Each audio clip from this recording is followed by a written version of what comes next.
Il est touché par ce qu'il subodore, ce qu'il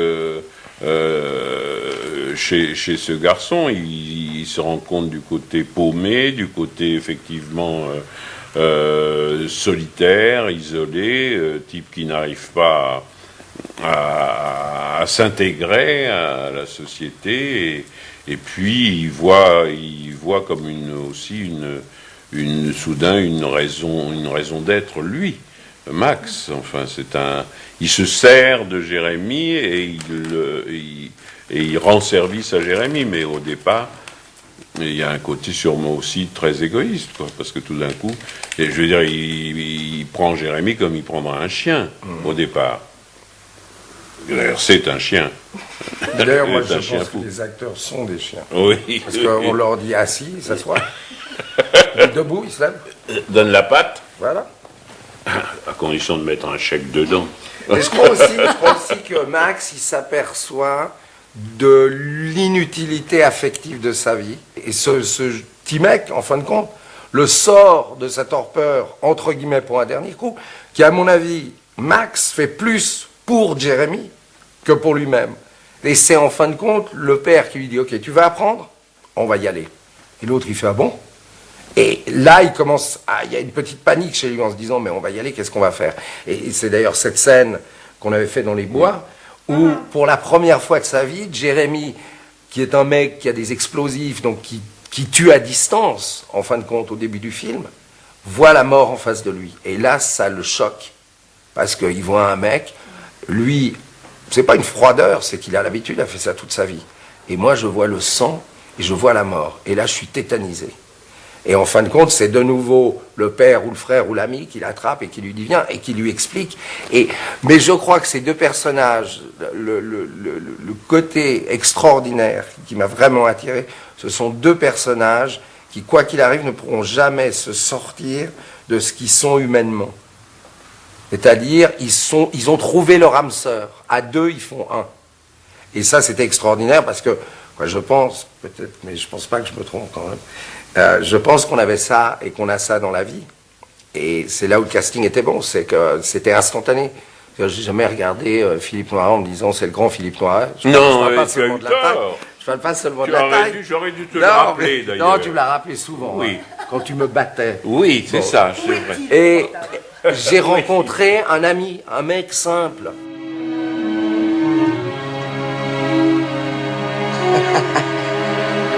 On a eu une petite friction au départ. Au bout, des 4 semaines. Hein 3-4 semaines. 3 semaines en studio. En studio. Ça va péter. Ça va péter. Non, mais c'était épatant. Non, parce que... Ça fait du bien, ça fait du bien. Claire était... Bon, elle était quand même un peu... anxieuse n'est pas le mot, mais elle était un peu préoccupée, quoi. Voilà, elle n'avait pas fait beaucoup de films, elle n'avait pas une grande expérience. Le fait peut-être qu'on soit des espèces de poids lourds comme ça, de vieux de la vieille du cinématographe. Oui, enfin moi surtout. Vieux de la... Ça va pas ou quoi du cinématographe. Je pense qu'elle avait peur qu'on lui vole. Pas qu'on lui vole, mais qu'on lui laisse pas faire ce qu'elle avait l'intention de faire. Non, c'est pas bon, du tout. Or, aussi bien Christophe que moi, on est des gens extrêmement dociles et tout ça. Mais donc, alors, elle avait tendance à m'indiquer plein de choses, à me dire, ça serait bien si vous preniez votre verre, que vous le posiez comme ça et tout ça. Alors, au bout de 3 semaines, ça a commencé à m'agacer un peu. Et le verre a volé dans le studio. Et le verre a volé dans le studio. Et alors, ce que j'ai beaucoup aimé, et c'est dans la réaction de Claire, c'est que j'étais à peine dans ma loge que ça frappait. Elle me dit alors, qu'est-ce qui se passe et tout ça, comme ça, me regardant, comme elle pouvait, de bas en haut. Et je veux dire, c'est qu'elle est venue au contact, quoi. Tout de suite, au lieu de dire... Elle a peur de rien. Voilà, au lieu d'appeler Sard, le producteur, en disant, alors le vieux me fait des emmerdements, venez arranger tout ça. Elle est venue, elle m'a dit, alors, qu'est-ce que ça va? Alors, je lui ai dit une phrase qu'elle m'a rappelée, parce qu'elle s'en souvient encore, elle va vous le dire. Pas de nom. C'est une phrase qui est devenue, en plus pour moi, vraiment, mais un style de vie que je garderai à toujours et que même je ressors dès que quelqu'un m'emmerde, c'est je veux bien ne pas avoir de plaisir, mais je ne veux pas souffrir. Voilà.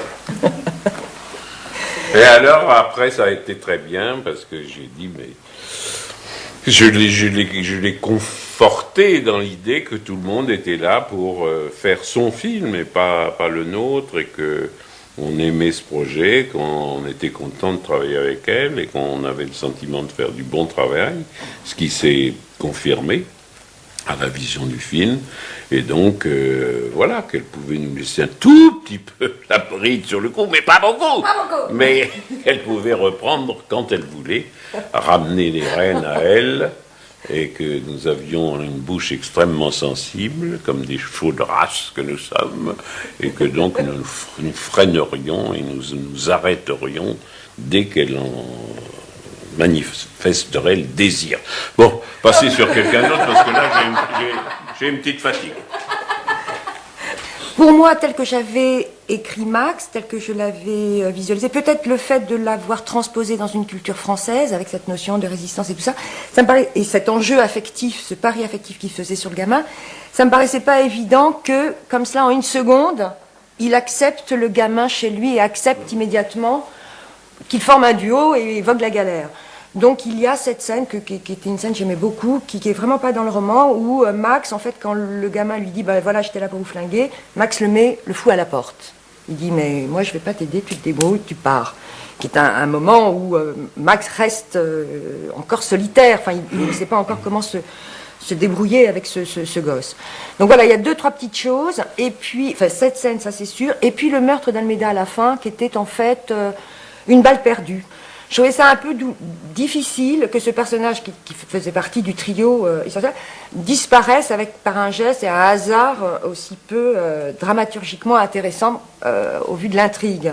Et je tenais à ce qu'il y ait une sorte de petite structure de tragédie comme cela, et que le meurtre d'Almeida soit relié aux enjeux affectifs du film. C'est pour ça que j'ai fait en sorte que ce soit Jérémy qui tue Almeida dans une sorte de violence, de crime passionnel presque. On m'a appris mon papa, comme tu disais, et que c'est un geste en plus totalement dérisoire. La seule scène d'ailleurs que tu n'aimais pas. Nous n'étions pas d'accord, parce que comme disait Philippe, on travaille en tout cas sur ce tournage, et moi j'essaye la plupart du temps, comme lui, de travailler dans un climat agréable. Et c'est pas du tout été désagréable, simplement je lui disais, moi je ne comprends pas cette scène, parce que une fois que Almeida a dit à Max, bon écoute, allez, tu m'as pourri 30 ans de ma vie, barre-toi, je me disais, bon, tant que le môme il a récupéré son copain, ils n'en ont rien à foutre. Donc il suffisait qu'Almeida lui dise, mais écoute, mais attends, t'es vraiment un abruti. Ton Max, il est là-bas, on va le retrouver. Fini, on se retrouvait dans le train, fin de l'histoire. Et on s'est pas battu, je me suis dit, je ne comprends pas cette scène, et d'ailleurs c'est ce que tu dis, c'est un peu un truc complètement à part. C'est pas un truc à part, parce que alors, je sais que j'avais envoyé le film à Terry White, et elle a trouvé ça formidable. Elle a dit, c'est que j'avais vraiment abouti le parcours affectif de chacun, parce qu'Almeida, c'est un Max aussi. Et lui, d'une certaine façon, quand le gamin vient face à lui, il veut qu'il le tue. Il y a quelque chose de très suicidaire. C'est toujours ce que je te disais. C'est pas bien toi, si tu veux, dans ton explosion, qui revient complètement à un degré vivant, humain, de tristesse, de souffrance, parce qu'il t'a embarqué ton Max. Mais il y a aussi Almeida, qui a son propre jeu à faire, et qui, lui, n'a qu'une envie, c'est qu'en fait, il va se servir de toi pour trouver la fin à sa propre vie. Lui, il a aucune envie de partir chez sa fille en... Ça lui a plu à Terry White? Elle a adoré. Elle disait, mais vous avez été au-delà, vraiment. Elle a adoré le film. Ouais, une question c'était pour elle, on avait, avec Bernard, on avait été, au fond, à l'aboutissement complet de chacun des trois. Mais tu sais, c'était plus un truc qui me dérangeait comme personnage de la vie de tous les jours, plus que le personnage de Jeremy. En me disant, pourquoi je dois tuer ce pauvre mec qui est sympa? Et ça me dérangeait. Mais je dis pas que dans l'histoire, c'est pas juste. Il y a une question que je me posais à Philippe, et que je voulais lui poser quand on tournait, c'est pourquoi, quand je faisais cette scène, tu étais tout au fond sur un banc. Et tu n'étais pas dans la scène, mais tu regardais la scène. Bah oui, parce que... Mais non, parce que ça m'intéresse. Non, mais c'était parce que parfois tu allais dans ta chambre. Mais cette scène-là, il était là. Bah oui, Oui, parce que non, c'était une scène quand même aussi importante, Ouais. difficile. On a été- ouais. Difficile pour vous deux, pour Claire et tout ça. Donc, Et pour moi, ça- c'est Almeida qui te magnifique. Non, mais Ça c'était une m'intéresse présence. Je peux pas te le d'être là. dire. C'était une présence rassurante. Ouais. Parce que dans des scènes difficiles comme ça, tu te dis, tu veux pas trahir ton pote. Oui, oui. Mais oui, mais Et ouais, mais moi je t'ai jamais dit ça parce qu'après, tu sais, une fois que t'es fatigué ou quoi que ce soit, bon, t'oublies. Et c'est Non, vrai que c'est ça, je ouais. voyais sans mes lunettes cette présence comme ça un peu floue. Et je savais que c'était lui parce qu'avant les scènes j'avais mes lunettes. Et il y avait un truc où je me dis, je peux pas le décevoir, faut pas que je le trahisse. Faut que je sois le mieux que je puisse. Et c'est bien ça, peut-être en fait. là, oui, Ouais, c'est ça. ouais. Merci Philippe. On peut Non. finir là-dessus. Non, moi c'était un de mes meilleurs souvenirs. C'était un de mes Bon, c'est meilleurs vrai, oui, souvenirs c'est vrai. de Les gens s'en tournage. foutent, mais enfin, c'est fait pour ça aussi, les DVD, les bonus.